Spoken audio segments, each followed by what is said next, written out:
எல்லா போலும் இறைவனுக்கே. நிறைய பேர் இப்போ அல்டர்னேட்டிவ் மெடிசினில் ஒரு துறை தான் ஹிஜாமா.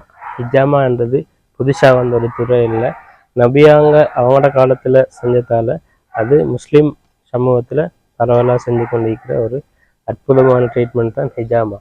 அது பொதுவாக அனீசியன், சைனீஸ், ஈஜிப்டாக்கள், அதே மாதிரி சில வேறு நாட்டிலையும் இதில் டெக்னிக் யூஸ் பண்ணப்பட்டிருக்கிற ஹிஜாமா ஒரு ஹோலிஸ்டிக் ட்ரீட்மெண்ட் மெத்தட். அதில் நிறைய பெனிஃபிட்ஸ் இருக்குது. அதில் நாங்கள் நிறைய கேள்விப்பட்டிருக்கிறது தான் அது எத்தனையோ நோய்களுக்கு நிவாரணமாகிறதுக்கு ஹெல்ப் ஆகுது.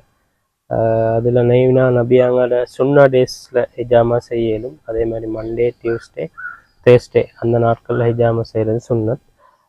ஹிஜாமா அதாவது கப்பிங், இதில் 2 இருக்குது. ஒன்று ட்ரை கப்பிங், வெட் கப்பிங்னு சொல்கிறேன். அது ட்ரை கப்பிங் என்றால் நாங்கள் ரத்தம் எடுக்காமல் கப்பிங், ஒன்லி கப் மட்டும் அடிக்கிறது. அதே மாதிரி